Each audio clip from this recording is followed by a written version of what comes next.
السلام عليكم ورحمة الله وبركاته، اهلا وسهلا بحضراتكم فيديو جديد. فيديو النهارده ان شاء الله عن الشفاطات الاتحاد الاوروبي ومفتاح السرعات والتايمر ال 24 ساعة. كنت عرضت فيديو قبل كده عن الشفاطات الاتحاد الاوروبي ونوهت في الفيديو ان بيحصل غش بشكل كبير جدا في شفاطات الاتحاد الاوروبي. وده طبعا لان في منه مقاسات كتير، يعني هو بيبدا من مقاس 25 لحد 85، يعني بيبدا من مقاس 25 30 35 40 45 لحد مقاس 85. رقم واحد اللي بيحصل الغش في الشفاط ان في بعض المحلات بتبيع المقاس ال 55 على ان هو مقاس 66. طبعا بيكون في اختلاف في كترة الشفاط، يعني في كترة السحب بتاعة الموتور، كمان بيكون في اختلاف في السعر، فدايما لازم ناخد بالنا من حته مقاس الشفاط الخارجي وكمان مقاس الريشه الداخليه وكمان قدره الموتور اللي موجوده على الشفاط دي. يعني مقاس الشفاط اللي هو 60 في 60 بيكون خارجي من بره كده، يعني مقاس 59 او 60 سم، يعني تتاكد ان الخارجي من بره كده ما يقلش عن 59 سم. كمان تتاكد من مقاس الريشه ما يقلش عن 45، يعني احيانا بيبقى 45 46 لحد 47، ده كده المقاس المظبوط بتاعه. لكن لو هو المقاس ال 55 طبعا بيكون خارجي من بره هنا كده باللي 54، بيكون مقاس الريشه 40 او 39. يعني باكد على حضرتك يكون خارجي من بره 59 والريشه 45. كمان تتاكد من الموتور اللي موجود على الشفاط. طبعا لو شفنا هنا هنلاقي ان في تيكت بيكون موجود على موتور الشفاط، موجود طبعا الشركه المصنعه للشفاط، وبيكون الشفاط كام واط، يعني هنا 250 واط، يعني باكد ان دي يعني قدره كويسه جدا. كمان بتلاقي بيسحب كام متر مكعب في الساعه، بنشوف هنا بيسحب 5600 متر مكعب في الساعه. ده كده بالنسبه للبيانات كلها اللي بتكون موجوده على موتور الشفاط. بحاول اوضحها لحضراتكم اهو كده زي كده. موتور 250 واط بيسحب 5600 متر مكعب في الساعه. ده كده بالنسبه للبيانات كلها اللي موجوده على الموتور.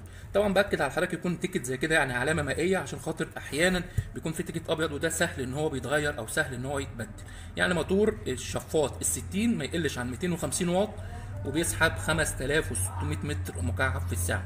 طبعا حضراتكم الشفاط ده يعني عن تجربه بقالي اكتر من 4 سنين انا اللي بستخدمه، موجود عندي في الغرفه بتاعه التربيه بتاعتي، ما حصلش منه اي مشكله تماما، شغال وقوه السحب بتاعته عاليه جدا.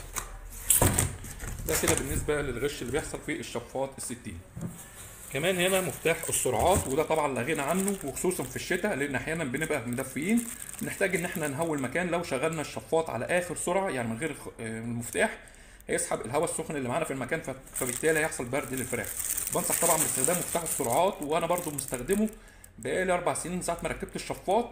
لا بيضر الشفاط ولا حاجه، لان طبعا بعض العملاء بيشتكوا ان بيسال الكهربائي بيقول له لا المفتاح ده بيضر موتور الشفاط. لا، عن تجربه ولا بيضر موتور الشفاط في حاجه ولا بيأذي موتور الشفاط في اي حاجه. وكمان بيركب على اي شفاط، يعني مقاس الشفاط ان كان الاتحاد الاوروبي، ان كان الشفاط المصري، ان كان الشفاط المطبخ، انا مركبه ذات نفسي على الشفاط اللي عندي في الغرفه والشفاط اللي موجود في المطبخ، يعني بيركب على اي شفاط.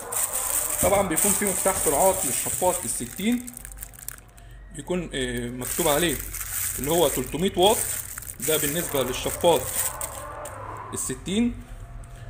ده بيركب يعني من بدايه من مقاس 50 55 60 لحد 60، ده بيكون المفتاح اللي هو ال 300 واط. في كمان مفتاح بيبقى راكب او بيبقى للشفاطات الكبيره اللي هي ال 70 ال 75 ال 80 لحد 85، ده بيكون مفتاح 1000 واط.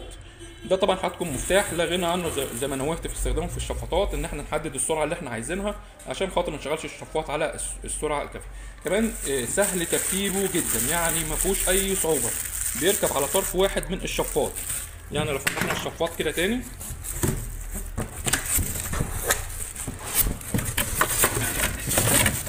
بنلاقي هنا طبعا 4 اطراف من السلك بتاع الشفاط. طبعا الاصفر ده ما بيكونش ليه استخدام. هنا طبعا الشفاط لان ينفع نشغله شفط وطرد، البني ده بيكون اساسي والازرق ده بيكون طرد والاسود بيبقى شفط، يعني احنا بنوصل السلكين دول عشان نشغله شفط في تربيه الدواجن، البني والاسود. طيب بوصل المفتاح على ايه؟ بوصل المفتاح على السلك البني. باجي كده هنا من النص تمام واقطع السلك البني 2، طبعا بيديني طرفين. بشوف كده في المفتاح من ورا هنا بركب طرف من البني والطرف التاني برضو اللي هو من البني اللي انا قطعته 2 زي ما نوهت ان هو بيدينا طرفين. ده كده بيكون المفتاح ركب تماما وبتحدد في السرعه اللي انا عايزه. ده بيكون مفتاح 5 سرعات.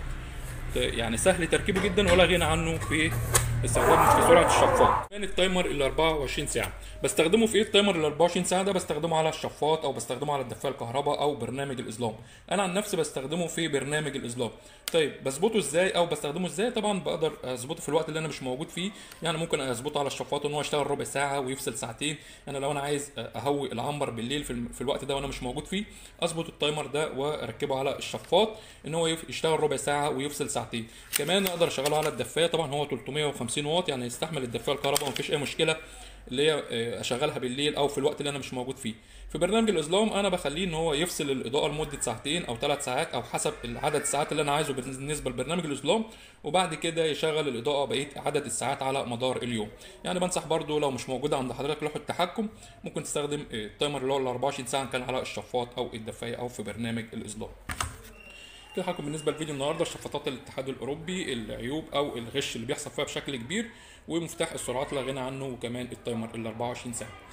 عنوان المحل في عزبة الهجانة من طريق السويس مدينة نصر القاهرة، ويوجد شحن لجميع المحافظات. يوجد كمان حطكم جميع مستلزمات بالنسبة لبطارية الدواجن أو عنابر الدواجن ولوحات التحكم. شكرا والسلام عليكم ورحمة الله وبركاته.